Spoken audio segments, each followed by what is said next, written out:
Assalamualaikum. Hai anak-anak.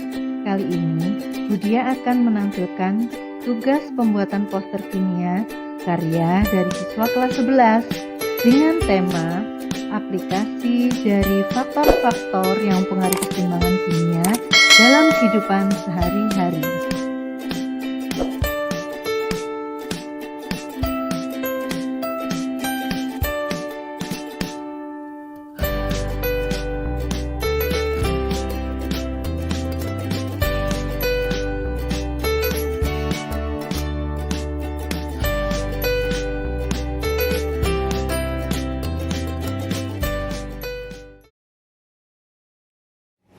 Durururung.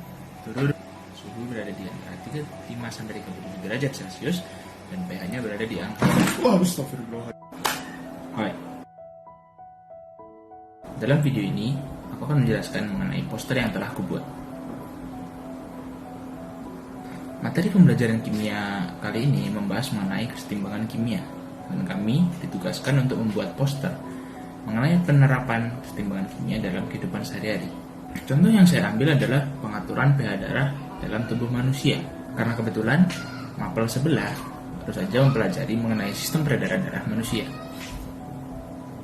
Salah satu hal yang paling kuingat adalah karakteristik darah, yaitu memiliki suhu di antara 35 sampai 37 derajat dan memiliki pH di antara 7,35 sampai 7,45. Lalu timbul pertanyaan,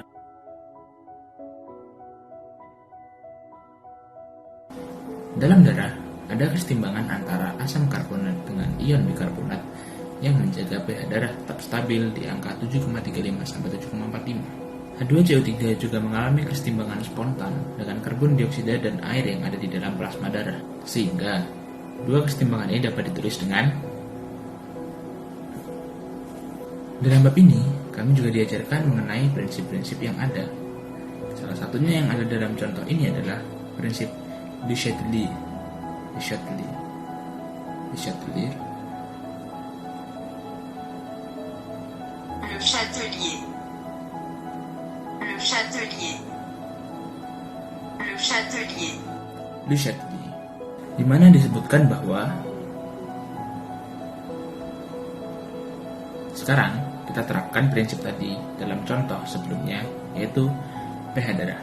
Ketika kita mengkonsumsi makanan yang bersifat asam, maka konsentrasi hidrogen atau H+ dalam darah akan naik, yang menyebabkan darah menjadi asam.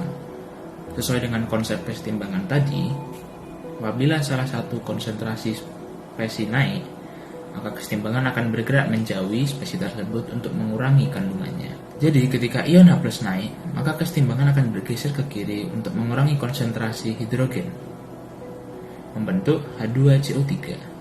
Kemudian pergeseran ini diteruskan ke kesetimbangan kedua, di mana kesetimbangan menjauhi H2CO3 yang jumlahnya bertambah, sehingga membentuk CO2 dan H2O, yang kemudian menyebabkan kesetimbangan kembali terbentuk. Sebaliknya, ketika kita mengkonsumsi obat-obatan yang bersifat basa, maka konsentrasi kandungan hidrogen dalam darah kita akan menurun dan menyebabkan darah menjadi basa. Hal ini menyebabkan kesetimbangan bergeser ke kanan. Selain itu, kandungan H2CO3 juga akan berkurang karenanya. Hal ini menyebabkan pergeseran kesetimbangan yang kedua, di mana CO2 yang larut dalam darah akan membentuk H2CO3 dan kesetimbangan ion akan kembali terbentuk.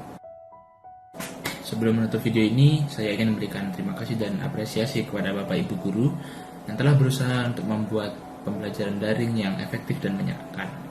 Patut diakui bahwa tidak semuanya berjalan dengan lancar, tidak semuanya berjalan dengan efektif, dan tentunya tidak semuanya menyenangkan. Namun, memang itulah jalan yang harus kita tempuh, karena memang sulit untuk beradaptasi dengan pembelajaran secara daring seperti saat ini, sehingga wajar yang terjadi namanya trial dan error. Namun dari situlah kita bisa menemukan jawaban dari bagaimana menciptakan pembelajaran daring yang efektif dan menyenangkan.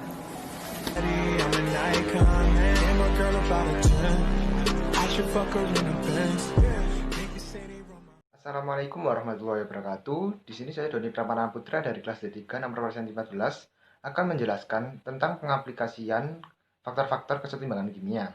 Untuk yang pertama yaitu pada pembuatan amonia atau NH3. Nah, amonia ini banyak digunakan sebagai pelarut, bahan peledak, obat-obatan, dan bahan dasar pupuk. Amonia ini dibuat dengan cara mereaksikan gas nitrogen dan gas hidrogen. Proses pembuatan amonia pertama kali dilakukan oleh Fritz Haber dan Karl Bosch. Oleh karena itu, proses pembuatan amonia dikenal dengan proses Haber-Bosch dengan persamaan reaksi yaitu N2 plus 3H2 itu menjadi 2NH3 dengan delta H-nya itu minus 92 kJ. Reaksi kesetimbangan pada pembuatan amonia tersebut merupakan reaksi eksoterm. Oleh karena itu, kondisi optimum yang harus dilakukan untuk memaksimalkan produksi itu yang pertama ada memperbesar konsentrasi reaktan.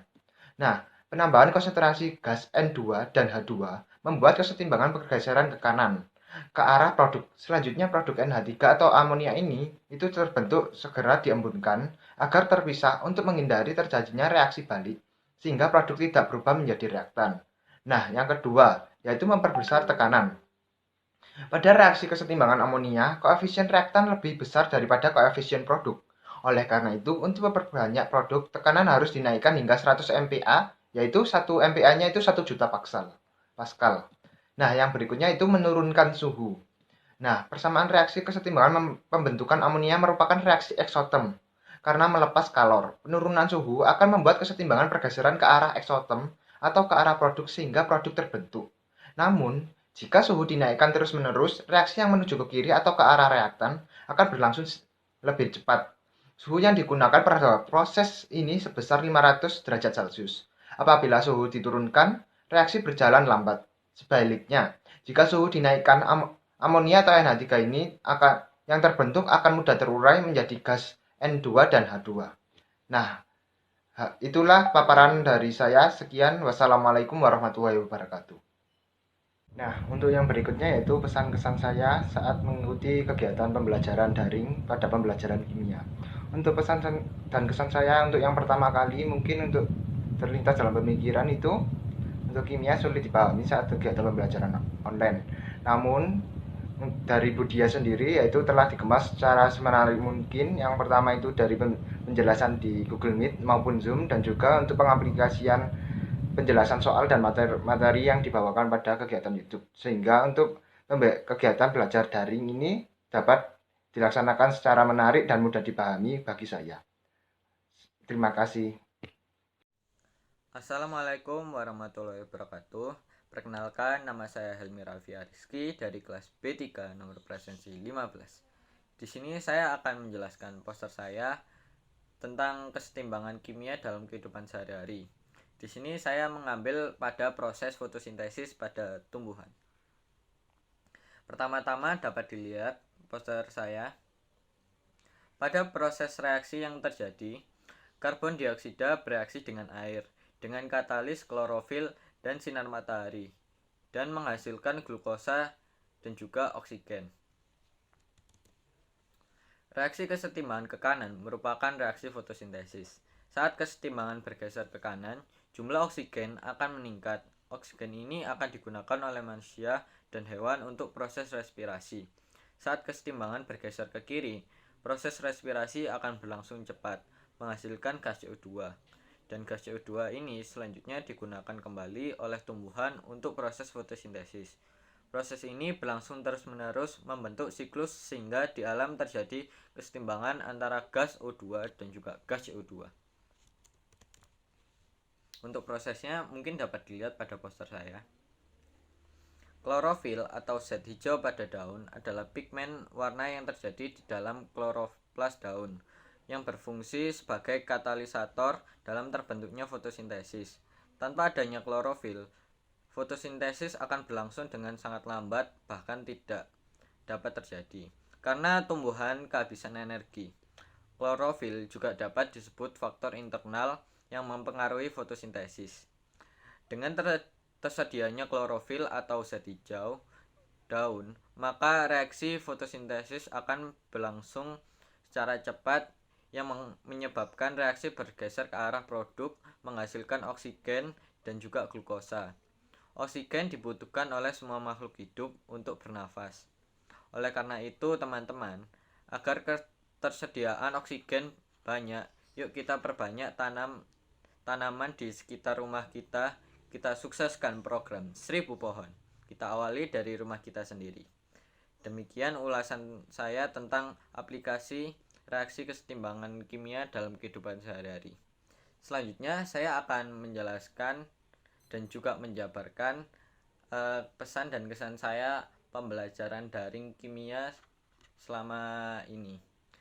Jadi menurut saya pembelajaran kimia secara daring cukup menarik karena di sini para siswa ditekankan untuk melihat tayangan yang menjelaskan semua bab-bab yang ada pada kimia dan juga diharuskan untuk membuat rangkuman agar setiap peserta didik dapat bertanggung jawab untuk memahami pembelajaran kimia ini.